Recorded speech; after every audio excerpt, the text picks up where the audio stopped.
안녕하십니까. 첼시 토크입니다. 저는 웹스터. 저는 헤비차입니다. 이번 회차에서는 레스터 시티 리그전 경기를 리뷰를 한번 해보겠습니다.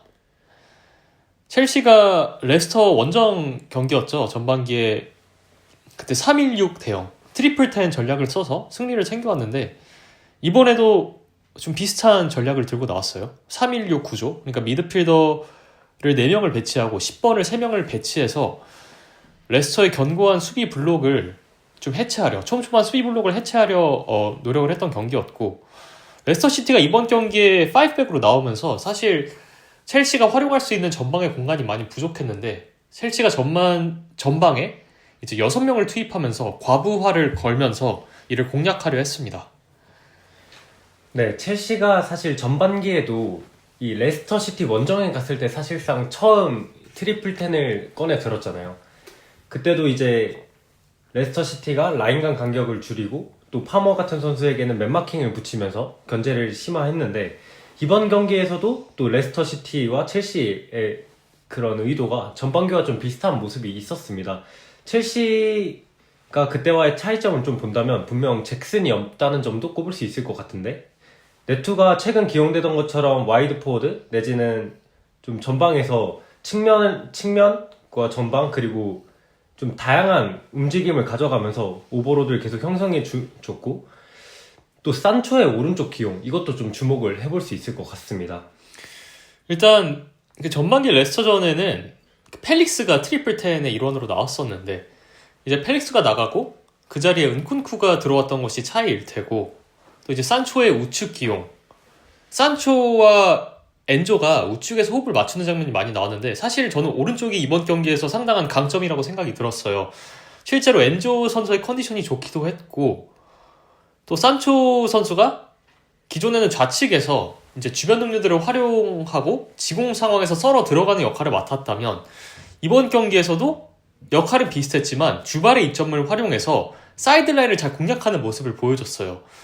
사실 주발 배치의 이점이라면 볼 처리를 좀 템포를 좀 더 빠르게 가져갈 수 있다는 점에 있는데 산초가 실제로 전반전에 오른쪽에서 볼을 받고 수비수를 정발 방향으로 살짝 벗겨내면서 안쪽으로 올리는 크로스 이런 것들이 좀 첼시의 공격력의 보탬이 됐단 말이에요.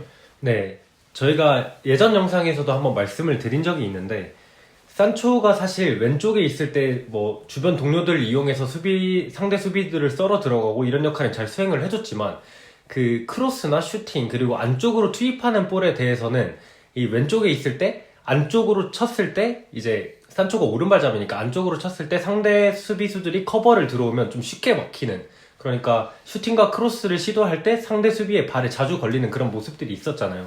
이제 오른쪽에 갔을 때는 산초가 1대1로 상대하는 수비수의 뒤에 커버하는 선수가 그 산초의 오른발 쪽을 견제하기가 쉽지 않단 말이죠. 왜냐면 엔드라인과 터치라인이 있으니까. 그런 이점을 정말 잘 살린 경기였습니다. 또 실제로 선제골이 나오기 전에 PK를 만들 뻔한 장면이 있었잖아요. 파머가 하프스페이스를 침투한 장면이었는데 그 장면도 산초가 오른쪽에서 또 역할을 잘 수행해준 대표적인 장면으로 꼽을 수 있습니다. 산초가 원스텝 킥을 좀 자주 구사하고 이게 뭐냐면 그러니까 터치 하나 하고 터치 하나 할 때 스텝을 한 번 밟고 바로 킥으로 이제 실행하는 그런 동작인데 사실 좌측에서 산초가 이런 유형의 좀 기술을 시도할 때 확실히 수비수를 분리시키지 못하면서 슛이 블락되는 현상이 있었는데 말씀해주신 것처럼 엔드라인을 바라보고 이 원스텝 킥을 실행할 때는 수비수가 발을 뻗으면서 블락을 시도하기 아주 쉽진 않단 말이에요. 산초가 이런 장점들이 정발 기용으로 인해서 잘 발휘가 되면서 박스로 지속적으로 볼을 투입시켜줬고 또 기본적으로 볼을 지키는 게 좋은 선수다 보니까 우측에서 뭐 특별히 균열을 만들지 못하더라도 좀 소유권을 유지하고 공격을 원활하게 하는데 좀 도움을 줬다고 생각을 합니다. 사실 이건 엔조에게도 마찬가지였어요. 엔조가 이제 좌측에 설 때는 대각선을 바라보면서 볼을 투입하고 전환하는 이런 역할을 맡았다면 엔조가 우측에 설 때는 좀 결을 따라서 움직이면서 속도를 살려주고 또 정발 방향으로 이제 킥을 박스 안으로 투입하는 역할을 맡는데 좀 이런 측면에서 좀 산초랑 호흡이 잘 맞았고 첼시 우측면에서 전개가 원활했던 점은 산초, 엔조의 정발 콤비네이션이었다고 보고 있습니다. 네, 이제 산초와 엔조는 왼쪽에서 같이 배치가 되었을 때도 어느 정도 합이 좋은 모습이 있었잖아요. 엔조 선수가 좁은 공간에서도 산초 이용해줄 수 있는 그런 플랫폼 역할을 잘 수행해주기도 했고, 그런데 이제 이 두 선수가 왼쪽에 배치됐을 때는 또 직선적인 공격에 대한 그런 아쉬움이 존재했기 때문에 쿠쿠레아 선수가 많이 도와주고 그런 모습이 있었는데, 이제 이 두 선수가 오른쪽에 배치가 되다 보니까 그런 직선을 향한 공격의 패턴도 심심찮게 나왔습니다. 사실 왼쪽에 나왔을 때 두 선수의 호흡이 좋았던 것도 있지만 엔조가 왼쪽 하프 스페이스에서 깊숙이 침투를 할 때는 주바르로 기인하는 한계 때문에 아쉬운 부분이 분명 있었거든요. 하지만 이것이 물론 이제 엔조가 왼쪽에서 기용이 되었을 때 장점도 있기 때문에 그런 장점이 잘 발휘되는 환경에서는 두 선수의 왼쪽 기용이 잘 먹혀 들어간 경기도 있었고, 하지만 레스터 시티전을 생각해보면 이 경기는 상대가 좀 깊게 내려앉은 경기이기 때문에 필드를 좀 넓게 찢었어야 된단 말이에요. 그러기 위해서는 엔조랑 산초가 필드를 넓게 쓰게 하면서 템포를 좀 더 빠르게 가져가는 것을 마레스카가 의도했고, 이게 좀 적중했던 경기였다고 보고 있습니다. 그리고 또 살펴봐야 되는 게 우측에서는 엔조 산초의 정발 조합, 좌측에서는 운쿤쿠가 리그에서는 처음으로 이 역할로 선발 기용이 됐어요. 그리고 쿠쿠레아는 정말 윙어처럼 사실상 기용이 되었죠. 운쿤쿠가 그 웨스트햄전에서 그 펠릭스가 임대 이적을 가기 전까지만 하더라도 계속 포워드로 기용이 됐었는데, 웨스트햄전을 기점으로 처음으로 리그에서도 좀 10번 역할로 좀 본격적으로 경기를 소화하기 시작했고, 이번 경기에서도 사실상 처음이었죠. 리그 첫 선발을 10번 역할로 수행을 하게 됐습니다. 물론 운쿤쿠가 뭐 별다른 활약을 보여준 경기는 아니었지만 그래도 이 선수의 포지셔닝을 좀 주목해서 볼 필요가 있어요. 네, 전반기에도 이제 은쿤쿠가 트리플 텐을 사용할 때 선발로 나온 적은 있지만 사우스햄튼전과 입스위치전 모두 스트라이커 역할을 맡았잖아요. 그래서 은쿤쿠의 그 10번 배치도 좀 주목해 볼 만했는데, 말씀해주신 것처럼 은쿤쿠가 좀 특별한 활약을 선보인 건 아니었지만 주변 동료들을 활용하고 또 그 10번 본연의 움직임을 가져가고 또 그 위치에서 해줘야 되는 역할들에 대한 이해도, 이런 것들을 좀 간접적으로나마 살펴볼 수 있는 경기였다고 생각을 합니다. 일단 라인사에서 위치를 잡는 게 탁월해요. 적절한 위치, 수비 사이에서 너무 뒤로 빠지지도 않고 또 측면으로 빠져야 될 땐 빠져주고 수비 뒤로 들어가야 될 땐 들어가고, 이런 좀 움직임의 판단이 볼의 흐름에 따라서 자기가 어디에 서야 있는지 잘 아는 선수이고, 또 볼을 받는 전후 과정에서 상대 수비의 위치를 파악하고 좀 간결하게 좀 플레이를 실행을 하면서 좀 주변 선수들, 주변 공간을 살리는 데 있어서는 은쿤쿠가 분명 장점이 있거든요. 그래서 전반전에 사실 그렇게 눈에 띄는 활약은 아니었습니다. 그럼에도 불구하고 좌측에서 볼 흐름이 원활했던 것은 어쨌든 은쿤쿠의 포지셔닝에서 저희가 좀 볼 수 있고, 또 아직은 이 역할에 있어서 은쿤쿠가 아니라 주변 선수들이 은쿤쿠의 동선이라든지 은쿤쿠의 성향에 대해서 좀 파악을 제대로 못한 느낌은 들어요. 이건 당연한 것이 은쿤쿠가 전반기에는 사실상 포워드로 시즌을 치렀고, 아직까지 은쿤쿠가 좋은 위치에서 자리를 잡고 있음에도 불구하고 패스가 투입되지 않거나 이런 장면들이 몇몇 보이거든요. 하지만 적어도 이번 경기에서 파머와의 호흡은 그래도 이전 경기들보다는 조금 올라온 모습이었습니다. 네, 파머와의 호흡도 주목해 볼 만하고, 저는 또 이제 은쿤쿠 선수가 상대가 완전히 로우 블럭을 형성했을 때 첼시가 그 좁은 라인 사이 공간을 공략을 해야 될 때는 이 은쿤쿠 선수 앞에 또 버텨줄 수 있는 스트라이커가 있을 때 그 합이 굉장히 좋다고 생각을 하거든요. 지금 첼시에서는 네투가 그 역할을 어쩔 수 없이 수행을 해줘야 되기 때문에 그런 모습을 좀 보긴 힘들었지만, 뭐 기우라든지 잭슨이 조금 복귀를 해서 그 위치에 있었을 때 또 은쿤쿠가 10번 역할을 하게 된다면 상대 로우 블록을 파괴하는데도 분명히 은쿤쿠가 장점을 내보일 수 있을 거라 생각을 합니다. 전반기에는 이 역할을 펠릭스가 소화를 했고, 심지어 레스터 시티전 펠릭스가 트리플 10의 일원으로 나와서 좋은 활약을 보여줬단 말이에요. 전반기 레스터전을 살펴보면 펠릭스가 라인 사이에서 위치를 잡고 굉장히 번뜩이는 재간으로 수비 라인에서 적절히 위치를 잡고 볼을 받고 돌아서면서 수비수를 벗겨낸다든지 이런 좀 번뜩임으로 공격력에 굉장히 도움이 됐었는데, 이번 경기에서 은쿤쿠는 펠릭스와는 좀 결이 달랐습니다. 번뜩임보다는 안정적인 판단, 적절한 위치 선정으로 좀 볼 흐름을 원활하게 하는 데 기여를 했고, 그러면서 은쿤쿠를 거칠 때 볼의 속도가 빨라지고 템포와 흐름, 소유권이 유지되는 그런 걸 볼 수 있었고, 또 이제 볼이 전방으로 전개가 되었을 때는 은쿤쿠가 아예 그 파포스 공략을 지속적으로 해줬고, 운쿤쿠랑 쿠쿠레아가 동시에 파포스트, 왼쪽 측면 파포스트를 공략하면서 사실상 좀 위협적인 기회들이 많았단 말이에요. 우측에서 네투라든지 엔조, 산초 모두가 이제 볼 투입을 할 때 좌측에서 쿠쿠레아, 은쿤쿠가 잘라 들어가면서 득점을 노리는 역할을 좀 수행을 했는데 득점으로 연결된 장면은 없었지만 득점과 근접한 장면은 몇몇 있었습니다. 네, 지금 첼시의 왼쪽에서 파포스트 공략을 가장 잘해줄 수 있는 두 선수가 쿠쿠레아와 은쿤쿠잖아요. 실제로 쿠쿠레아는 그런 동선을 통해서 몇 번의 득점도 만들어냈고, 이제 은쿤쿠는 아직 그런 상황에서 득점을 만들어내지 못했지만, 분명히 은쿤쿠가 또 적응을 했을 때 은쿤쿠에게 기대를 해볼 수 있는 부분이라고 생각을 합니다. 은쿤쿠가 그 엔조라든지 파머 이런 이선 자원들과 비교해서 확실히 좀 강점을 지닌 부분이기도 하고 왼쪽 하프 스페이스에서 배후로 들어가서 이제 볼을 마무리하는 것은 은쿤쿠가 상당히 탁월하거든요. 은쿤쿠가 스트라이커로 나왔을 때는 박스 영향력이 떨어져요. 이때는 파포스트를 공략하는 게 아니라 아예 본인이 니어포스트를 공략하거나 센터백들과 맞서는 경우가 잦아서 그런데 포워드가 있는 상황에서 은쿤쿠가 파포스트를 공략할 때는 굉장히 좀 위력을 보여줄 수 있는 선수란 말이에요. 이번 경기에는 네투가 포워드로 나왔지만 향후에 이제 잭슨이 복귀해서 잭슨이 선발로 나올 때 이런 좀 조합을 기대해 볼 수도 있을 것 같아요. 네, 은쿤쿠도 지속적으로 말씀드리는 것처럼 이제 스트라이커가 있을 때 그 합을 더 기대해 볼 수 있는 선수이고 또 첼시가 웨스트햄전 1대0으로 지다가 기우, 은쿤쿠, 네투가 투입이 된 후에 또 역전을 했을 때 또 그런 합을 어느 정도 볼 수 있었습니다. 또 추가로 말씀드리고 싶은 게 저는 네투의 그런 측면 오버로드도 이제 상대 템백을 깨는데 조금 어느 정도 일조를 했다고 보거든요. 이 네투 선수가 키가 작기 때문에 박스 안에서만 있을 때는 그 박스의 장악력이 굉장히 떨어지지만 이제 첼시가 지공을 하는 상황에서도 아예 산초 그리고 쿠쿠레아 양쪽으로 크게 돌아주면서 계속해서 그쪽에서 수적 우위를 만들어줬고 또 그런 장면에서 말씀하신 파포스트 크로스, 파포스트 공략도 자주 나올 수 있었습니다. 아무래도 좀 내려앉은 수비 블록을 상대할 때는 중앙 밀집을 어떻게든 공략을 해야 되잖아요.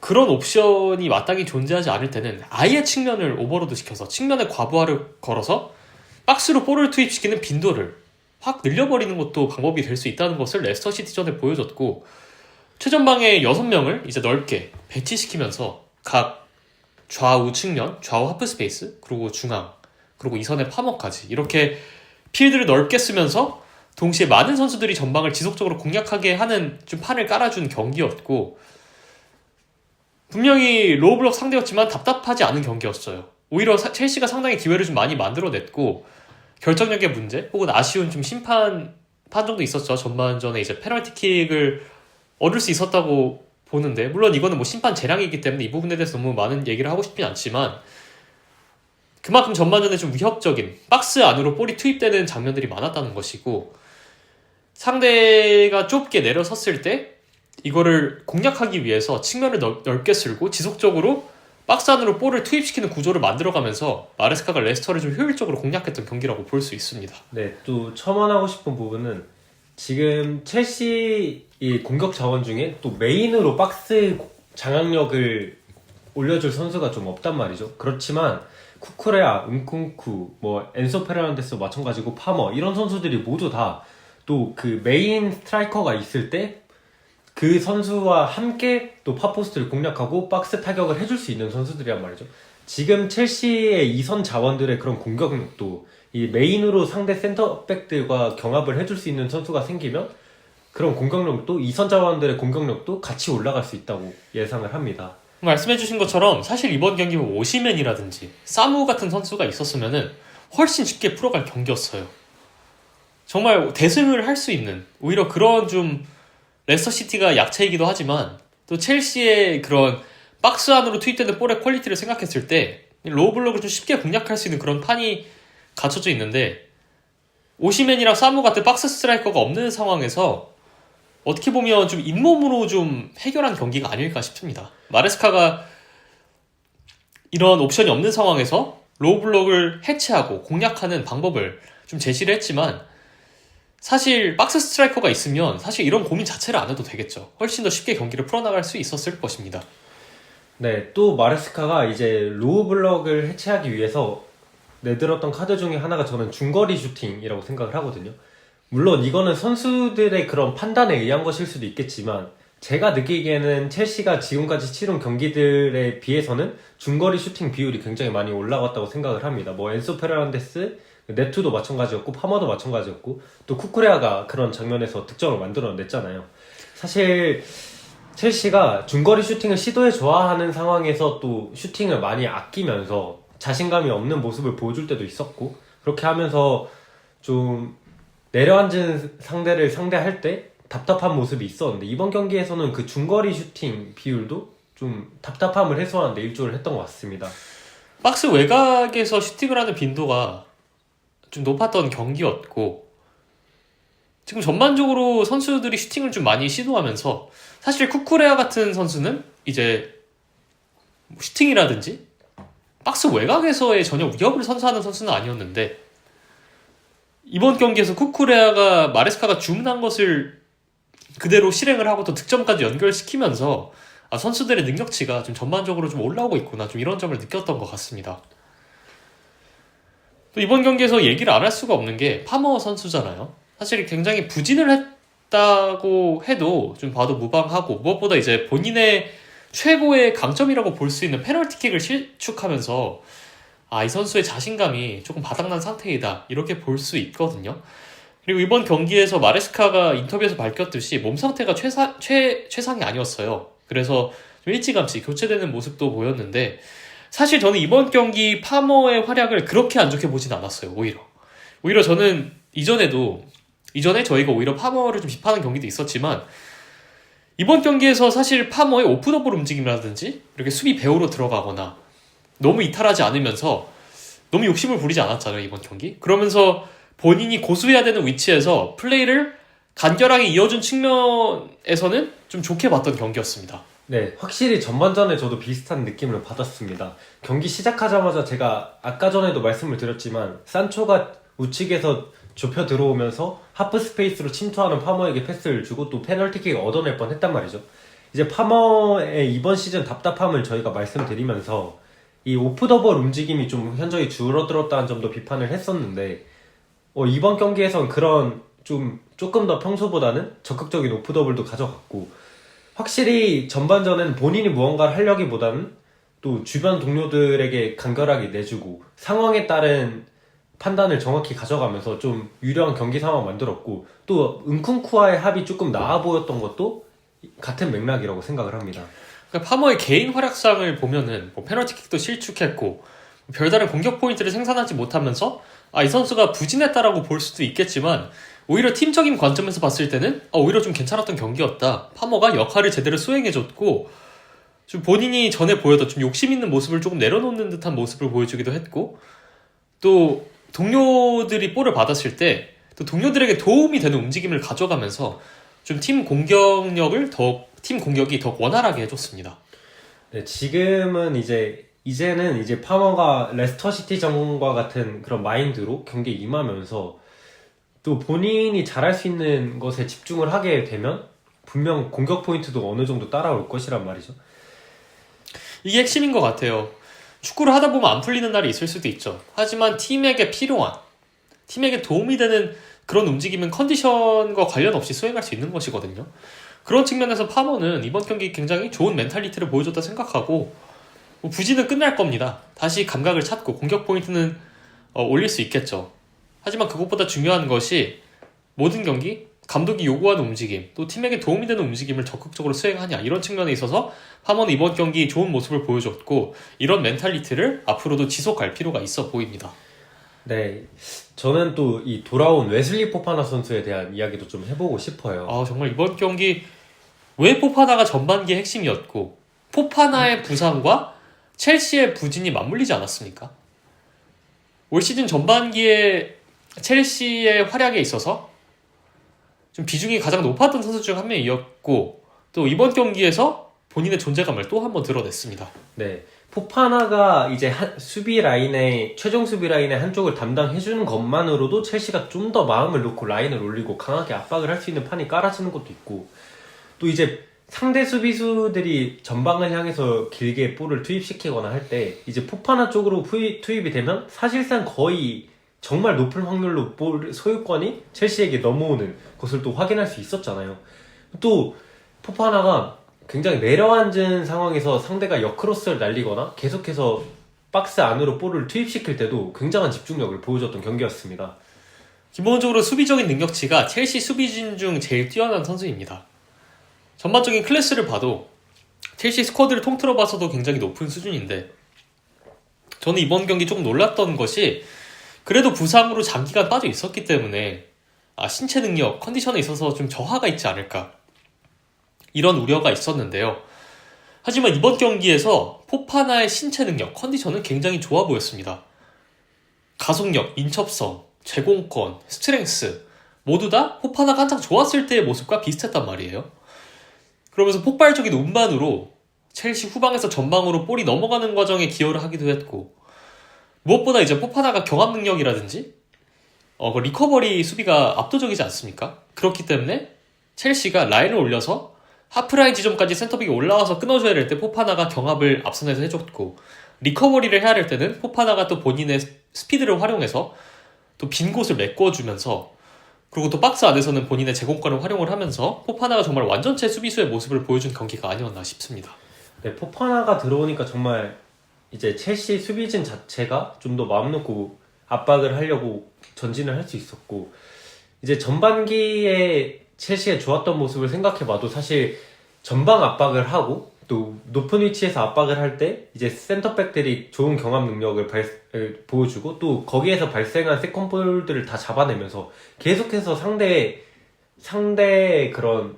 진영에서 첼시가 경기를 풀어나갈 수 있었잖아요. 그게 가장 잘 됐던 경기가 또 토트넘전이나 아스톤빌라전이었고, 근데 이제 포파나가 빠진 직후부터, 그리고 바디아실까지 빠진 직후부터 첼시가 계속해서 수직 하락에 가까운 그런 이제 흐름이 있었잖아요. 이제 포파나가 다시 돌아온 것만으로도 아직 공격진이 완벽히 보강이 안 됐지만 어느 정도 첼시의 그런 일관된 경기력이 나올 수 있지 않을까 기대를 해봅니다. 포파나도 제임스와 마찬가지로 팬들의 마음은 이해가 가요. 부상 빈도가 높은 선수들을 내보내야 된다, 이런 관점도 이해가 가고, 사실 어떻게 보면 합리적인 의견일 수도 있어요. 왜냐면 경기를 소화를 못하면 결국은 선수는 팀에게 기여를 할 수 없으니까. 그리고 시즌 운용에도 이제 피해가 가기 때문에 부상 빈도가 높은 선수들을 좀 바라보는 시각에 대해서 의견이 분분한 것은 이제 분명 이해가 갑니다. 하지만 저는 이 선수를 포기하기에는 너무 좋은 선수라고 생각을 해요. 특히 지금 마레스카가 추구하는 이 기조, 이 전술적인 방향성을 생각했을 때 포파나처럼 넓은 공간을 커버하면서 좀 전반적으로 좀 능동적인 수비라고 하죠. 이 능동적인 수비를 잘 해낼 수 있는 선수가 사실 전 세계적으로 봐도 얼마 없고, 포파나 수준으로 해주는 선수는 정말 몇 없거든요. 포파나가 건강했으면 좋겠고, 포파나가 못 나왔을 때는 제임스라든지 아체안폰 같은 선수들이 이제 그 역할을 대체해줘야 됩니다. 하지만 제임스도 이제 부상 빈도가 높다는 것이 문제일 테고, 또 동시에 아체안퐁도 이제 시간이 조금 더 필요한 선수이지만, 저는 아체안퐁에 대한 칭찬을 많이 한 만큼 아체안퐁도 분명 포파나만큼의 능력을 보여줄 수 있는 수비수라고 생각을 합니다. 네, 굉장히 이제 오랫동안 아체안퐁이 물론 1월달에 잠깐 중용을 받았던 적도 있지만 굉장히 오랫동안 경기에 출전을 안 하다가 최근에 사우스햄튼전을 기점으로 다시금 출전 시간을 부여받고 있고, 또 그 역할을 잘 수행해주고 있습니다. 이제 남은 시즌에는 아체안퐁도 분명 컨퍼런스 리그와 리그를 병행하면서 제 역할을 할 수 있을 것으로 보입니다. 아체안퐁도 저희가 준비된 선수라고 얘기를 했잖아요. 준비된 선수라고 아직까지 생각을 하고, 하지만 1군 핵심 멤버로서 자리 잡기 위해서는 그래도 시간이 조금 더 필요하죠. 일단은 지금 포파나와 찰로바가 안정적인 활약을 보여주고 있기 때문에 아체안퐁은 부담 없이 1군 핵심 멤버로서 자리 잡는 그런 과정을 거칠 필요가 있겠고, 또 지금 포파나랑 제임스가 첼시가 추구하는 게임 모델, 첼시가 추구하는 게임 스타일을 생각했을 때 어떤 수비수가 필요하냐, 이런 부분에서 분명 해답을 제시해주는 선수들이거든요. 실제로 전반기에 제임스랑 포파나가 와이드 센터백을 동시에 선 경기, 뉴캐슬전이라든지 그런 경기를 보면 제임스가 이제 왼쪽 센터백으로 나오고 포파나가 우측 센터백으로 나왔단 말이에요. 코릴이 중앙 수비수로 나오고 이런 경기들에서의 수비력이 굉장히 안정적이었단 말이에요. 첼시 축구를 고려했을 때 지금 와이드 센터백이 해줘야 되는 역할이 상당히 많고 그거를 팀 내에서 가장 수준 높게 소화해주는 선수들이 바로 포파나, 리스 제임스 그리고 찰로 마치앙퐁 이런 선수들에게도 기대를 해볼 수 있고 또 바디아실 선수도 이제 부상에서 회복했잖아요. 바디아실 선수도 빨리 이제 궤도에 어느 정도 올라서 좀 팀에서 좀 자주 이제 경기를 뛸 수 있었으면 좋겠습니다. 네, 이제 거의 다 얘기를 한 것 같은데 저는 이번 경기에서는 이제 앞선 경기들과 다르게 이 선수들의 멘탈리티에도 굉장히 칭찬을 해주고 싶습니다. 첼시가 앞선 상황에서 후반전에 밀리는 타이밍에 집중력을 잃으면서 또 경기에 주도권을 내주는 경향이 많았는데 사실 포파나의 그런 복귀도 이 첼시가 밀리는 상황에서 안정적인 후방 수비를 가져가고 다시금 흐름을 되찾을 수 있는데 큰 기여를 했다고 보고 또 엔소 페르난데스나 카이세도 같은 선수 그리고 쿠쿠레아 이런 선수들이 정말 많은 활동량을 가져가면서 이 밀린 흐름을 다시 복구하는데 큰 보탬을 해줬습니다. 또 무엇보다 팬들을 감동시킨 선수가 한 명 있잖아요. 페드로 네투 선수. 이 선수가 이번 경기 굉장히 헌신적인 모습을 보여주면서 좀 팬들의 마음을 사로잡았고 또 포워드 역할을 이전 경기들과 마찬가지로 잘 수행을 해줬잖아요. 잭슨과 마도에케의 이제 부재가 느껴졌던 부분이 이제 바로 전방 수비를 할 때 특히 잭슨이 압박의 방향을 설정한다든지 상대 수비수를 이제 압박을 하는 데 있어서 좀 상당히 왕성한 활동량을 보여주면서 기여를 했었는데 잭슨이 빠졌을 때 운쿤쿠가 이런 역할을 못 해줬단 말이에요. 하지만 네투가 이번 경기에서 본인이 전방 압박의 선봉장이 될 수 있다. 좀 이런 모습을 좀 보여준 것 같아요. 네, 또 이제 저희가 조금 더 기회를 많이 받을 수 있을 거라고 예상한 조지도 최근에 굉장히 역할을 잘 수행을 해주면서 후반전에 교체로 출전을 했을 때 이제 전방에서 최대한 시간을 끌어주고 상대와 경합을 해주고 또 수비자 뒷공간을 계속 활용해주고 이런 역할을 잘 수행해줬고 이 조지와 네투가 첼시가 90분 동안 일정하게 경기를 마무리할 수 있는데 굉장히 큰 역할을 해줬다고 생각을 합니다. 특히 조지가 이제 후반에 보여준 그 카메오 활약 나름 인상 깊었다고 생각을 합니다. 조지는 지금 1군 선수로서 아주 특출난 모습을 보여주진 않지만 저는 저점이 좀 높다고 생각을 해요.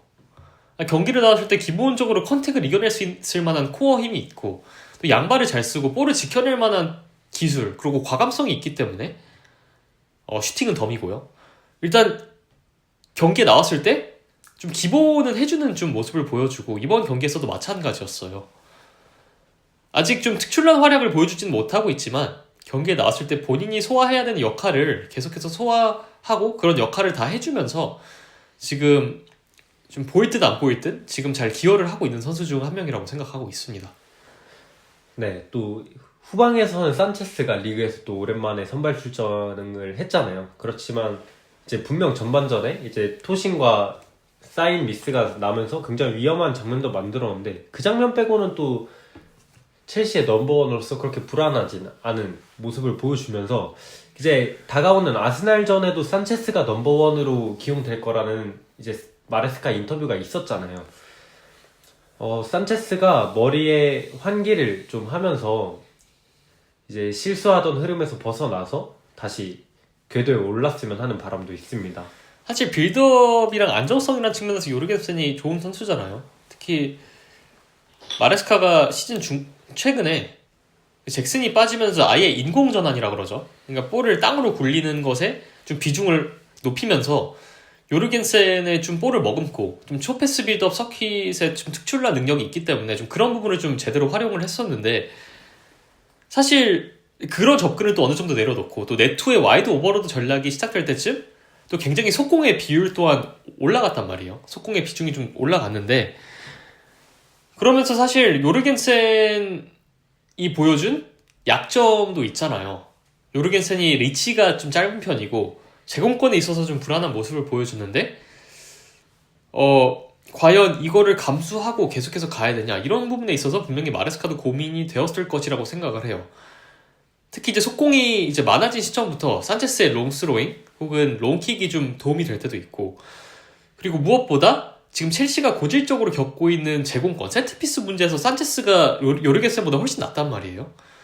그리고 저희가 요르겐센이 선발로 나온 경기에서도 지적을 했던 부분인데, 세트피스 상황에서 확연히 차이가 났어요.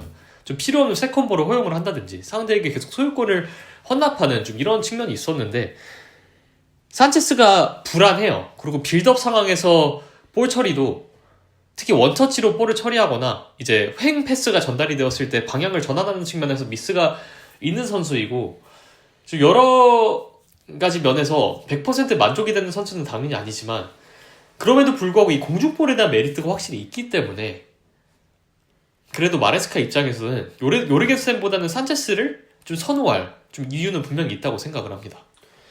네, 산체스는 이제 좀 소프트웨어는 좀 굉장히 좋은 선수라고 볼 수 있잖아요. 그 패스를 하고 또 스위핑의 범위도 넓고 또 공중볼을 처리하는 데 있어서 굉장히 판단은 좋은 편에 속하는 선수라 생각을 하는데, 그걸 뒷받침하는 스킬적인 면에서 간혹가다 이제 실수를 하면서 팀을 어려운 상황에 빠뜨리고 그런 면이 있었잖아요. 비유를 하자면 네. 소프트웨어는 좋지만 오류가 좀 잦게 발생하는 좀 그런 네. 선수라고 볼 수 있죠. 이 선수를 장기적으로 끌고 가야 되냐 아니냐와 상관없이 일단 남은 시즌에 첼시의 그런 불균형을 어느 정도 또 해소해 줄 수 있는, 수비적인 그리고 공중볼의 불균형을 해소해 줄 수 있는 선수이기 때문에 분명 말씀하신 것처럼 마레스카가 산체스를 다시금 선발 라인업에 이름을 올린 것도 이해가 가긴 합니다. 일단 두 가지라고 보고 있고, 일단 산체스를 내린 결정은 사실 산체스에 대한 이제 질책성 교체라고 생각을 하고, 이제는 뭐 산체스가 마음가짐이 변한 것도 보여줬죠. 삭발을 하는 등. 그리고 또 컨퍼런스 리그에서도 실수 없이 경기를 소화했으니까 마레스카 입장에서는 기존의 넘버원이었던 선수를 다시 주전으로 복귀시키는 것이 또 좋은 방안이 될 수 있다, 이렇게 본 것이기도 하고, 또 두 가지가 핵심인 것 같아요. 첫 번째, 세트피스 상황에서 두 골키퍼의 존재감 차이가 확연합니다. 이 부분을 간과할 수 없기 때문에, 또 세트피스는 어떻게 보면 농구로 치면 세컨볼이 아니죠. 그 리바운드와 비슷한 개념일 수가 있어요. 상대 세트피스를 캐칭을 하냐 펀칭을 하냐의 차이도 있고, 뭐 펀칭을 하냐 상대방에게 공중볼을 따이냐, 이거는 소유권의 문제이기 때문에 좀 가볍게 볼 문제는 아니고, 그리고 두 번째는 인공 전환에 대한 의존이 좀 확연히 줄었다는 점도 있습니다. 네트 와이드 오버로드 전략을 이제 좀 가져가면서 좀 측면으로 좀 속공을 하거나 좀 전방으로 볼을 단번에 다이렉트로 보내는 비율이 높아졌고, 또 잭슨도 이제 복귀하잖아요. 잭슨이 복귀하면은 계속해서 이 속공 기조를 유지할 것이라고 봐요. 그러면 요르겐센보다는 산체스가 지금 시점에서는 더욱 적합하다고 볼 수도 있습니다. 그리고 이번 경기에서 또 엔조 선수가 또 주장의 멘탈리티, 또 투지, 그런 걸 잘 보여줬고, 실제로 온더볼 상황에서 경기력도 꽤 좋았어요. 좀 종합적으로 좀 그 결승골 어시스트하기도 했고 되게 좋은 활약을 보여줬다고 생각을 합니다.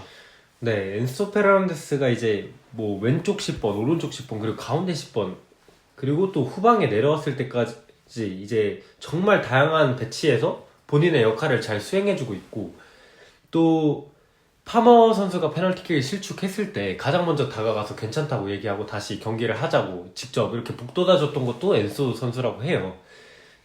정말 저희가 본머스전까지만 해도 이제 주장으로서 주장단에 포함될 수 있느냐 마냐라고 얘기를 할 정도로 좀 멘탈리티 아쉬운 모습도 보여줬던 엔소 선수인데, 최근에 매치핏도 굉장히 많이 올라왔고 경기장에서 주장의 역할도 굉장히 잘 수행하고 있는 요즘입니다. 매치핏이 올라온 것이 고무적이고, 엔조가 기술적인 수준이 상당히 높잖아요. 이번 경기에서 엔조가 그 오른발로 퍼스터치를 하고 왼발로 치고 나가면서 템포를 살리는 동작들을 몇 번 보여줬거든요. 사실 이게 좀 난이도가 있는 것인데, 그렇게 두 발, 양발을 사용하면서 템포를 올리는 것은 상당히 수준 높은 미드필더의 모습이거든요. 그렇게 하면서 이제 레스터의 우측면을 공략하고 속도를 확 올려주는, 그렇게 볼을 운반해주고 본인이 기존에 갖고 있는 장점인 박스 안으로 볼 투입도 잘 보여주고, 또 무엇보다 쿠쿠레아에게 준 어시스트도 사실 쿠쿠레아가 잘한 게 훨씬 크지만 정확한 또 판단, 또 굉장히 적절한 구질이었어요. 볼의 구질, 세기도 모두 좀 적당했고 좋은 어시스트였다고 보고 있습니다. 엔조의 좀 활약을 좀 보여줬던 좀 그런 장면이었고, 무엇보다 말씀하신 것처럼 전반적으로 멘탈리티라든지 매치핏이 전반적으로 좀 올라온 모습이 고무적이라고 생각을 합니다. 또 이번 경기에서 언급하고 싶은 선수가 한 명 더 있는데 저는 토신입니다. 토신이 레스터시티의 역습을 잘 제어를 해줬어요. 토신의 강점이 무엇이냐면 그 첼시가 라인을 확 끌어올려서 전방을 압박할 때 이제 약팀들은 그 뒷공간으로 혹은 측면으로 롱볼을 보내면서 공략을 한단 말이에요. 그리고 제이미 바디 선수가 전성기에 비해서 신체 능력이 조금 떨어지긴 했지만 그래도 이 측면으로 돌아뛰는 움직임, 측면으로 나가서 롱볼을 받는 이거를 채널 러닝이라고 하거든요. 이렇게 채널로 뛰어 들어가는 움직임이 굉장히 좋기 때문에 그런 타이밍, 그런 폭발력을 좀 발휘할 때 그게 상대 수비에게 부담이 될 수 있는데 제 기억으로는 토신이 사실상 거의 지워버렸어요. 바디가 할 수 있는 게 아무것도 없었고 레스터가 간헐적으로 바디에게 롱볼을 보냈을 때 토신이 바디를 완벽하게 제어하면서 레스터의 공격을 말 그대로 무력화시켰다고 볼 수 있습니다. 네, 이제 사실 바디가 토신보다 훨씬 민첩한 선수고 발이 빠른 선수이기 때문에 저도 어느 정도 걱정을 했는데 이제 전방 압박을 하고 간헐적으로 바디에게 투입되는 볼을 거의 완벽하게 차단을 해줬어요. 그리고 이번 경기에 좀 놀란 게 사실 토신 자체가 그렇게 수비 범위가 넓고 커버 범위가 넓은 선수는 아니잖아요. 그렇지만 포파나와 코릴 이 두 선수의 뒷공간을 잘 커버를 해주고 바디를 무력화시키면서 첼시가 계속해서 주도적인 경기를 할 수 있는데 일조를 했습니다. 토신이 어느 정도 발이 빠른 선수여서 긴보폭으로 리커버리 수비가 어느 정도 되거든요. 그래서 라인을 끌어올렸을 때 뒷공간으로 넘어오는 롱볼, 좀 선굵은 좀 공격 전개에 있어서는 대처가 상당히 좋은 편이라고 볼 수 있어요. 하지만 이제 토신의 단점이라면 좀 키가 작은 대신 더욱 민첩하고 좀 재간이 좋은 선수들을 상대할 때 토신의 민첩성이라든지 그런 그라운드 수비에서의 약점이 드러날 수 있거든요. 그러니까 첼시가 능동적으로 상대편을 아예 상대 진영에 가둬서 수비를 할 때는 분명히 리커버리 수비에 강점이 있는 선수입니다. 그게 이번 경기에서 좀 잘 드러났다고 보고 반면 이런 양상이 아닐 때는 또 약점이 있는 선수이기 때문에 제가 봤을 때는 장단이 공존하는 선수이긴 한데 적어도 약팀 상대로 봤을 때는 토신만한 수비수도 없다 이렇게 볼 수 있을 것 같습니다. 네, 이번 시즌 컨퍼런스 리그 내내 토신이 거의 백스리의 가운데를 맡았잖아요. 이 선수가 확실한 거는 말씀하신 것처럼 체급이 낮은 상대를 상대할 때는 이제 상대의 그런 역습을 저지하는 면에서도 그렇고 높은 위치에서 빌드업을 하는 데에서도 그렇고 정말 마레스카 축구에서도 어느 정도 이제 결이 맞는 그런 모습을 보여주고 있어요. 그래서 데려온 것이고 이 선수가 FA 영입이잖아요. 그런 점을 고려했을 때 분명히 좀 괜찮은 영입이다라고 볼 수 있지만 저는 개인적으로 첼시가 좀 높은 수준의 팀들을 상대할 때 토신이 과연 이런 활약을 이어나갈 수 있을지 이런 부분에 대해서는 의문이 조금 있거든요. 뭐 그런 경기에서는 뭐 포파나 코릴 이런 선수들이 또 잘 해줘야 되겠죠. 그렇지만 약팀 상대로 체급이 낮은 팀을 상대로는 토신이 역할을 굉장히 잘 해줬고 이번 경기에서도 토신의 역할이 좀 두드러지는 경기였습니다. 물론 전반전에 그 산체스랑 이제 호흡 미스로 그 실책은 분명히 아쉬웠던 점이지만 그걸 제외하고 봤을 때는 전반적으로 안정적인 활약을 보여줬다고 생각을 합니다. 또 쿠쿠레아 얘기를 안 할 수가 없는데 이번 경기에서 거의 핵심적인 역할을 수행해주면서 공수 양면에서 좋은 모습을 보여줬습니다. 근데 저희도 얘기를 하잖아요. 쿠쿠레아가 이제 좀 더 챔피언스 리그라든지 좀 체급이 올라갈 때 이 선수가 와이드 센터백으로서 역할을 할 수 있느냐 이런 부분에 대해서는 사실 아직까지 불안한 측면이 완전히 해소되진 않았거든요. 그럼에도 불구하고 리그 수준에서 이 선수가 좀 다양한 역할을 수행하면서 좀 팀에 좀 윤활유 같은 역할을 해주고 있고 이번 경기뿐만 아니라 최근에는 또 득점에 눈을 뜨면서 또 중요할 때 공격 포인트를 뽑아내주면서 첼시가 승점을 얻는데 굉장히 기여를 하고 있단 말이에요. 선수가 98년생이면 팀 내에서는 좀 고참급이라고 볼 수도 있겠지만 아직까지 어린 선수이지 않습니까? 이렇게 하나하나 스킬셋을 추가하면서 좀 발전하는 모습이 좀 고무적입니다. 그리고 마레스카의 강점 중 하나라고 봐요. 지금 첼시 선수들이 마레스카를 만나기 이전보다 마레스카를 만난 후에 더 좋은 선수가 되어가고 있습니다. 뭐 스킬셋을 하나 추가한다든지 전술적인 움직임의 숙련도가 더 올라간다든지 좀 이런 측면에서 선수들이 마레스카를 만나기 전보다는 조금 더 나은 선수가 되었다 이런 거를 전 느끼고 있거든요. 네, 말씀하신 것처럼 쿠쿠레아는 이제 수비적인 면에서 그리고 또 신체 사이즈의 그런 약점 때문에 분명한 단점도 있고 첼시가 높은 퀄리티의 상대를 만났을 때 어느 정도 좀 리스크를 감수해야 되는 부분도 있지만 이 선수가 사실 높은 위치에서 그 와이드하게 윙어로 배치됐을 때나 10번으로 배치됐을 때 그런 메리트가 조금 떨어지는 선수였잖아요. 물론 위치 자체는 잘 잡아서 거기서 연결자의 역할은 잘 수행을 하지만 그 이상을 기대하기는 굉장히 무리였는데 최근에 이렇게 순도 높은 득점들을 계속해서 해주면서 사실 조금 답답한 면이 있더라도 거기서 득점을 해주면 할 말이 없는 거잖아요. 이번 경기에서도 승점 3점을 따는데 가장 중요한 역할을 해줬습니다. 이번 경기 이번 시즌 첼시에서 좀 핵심적인 역할을 수행해주고 있는 선수입니다. 중요한 포인트는 다 짚어본 것 같고, 지금 코펜하겐전 컨퍼런스 리그를 비롯해서 사우스햄튼전, 레스터 시티전 이렇게 해서 지금 3연승이란 말이에요.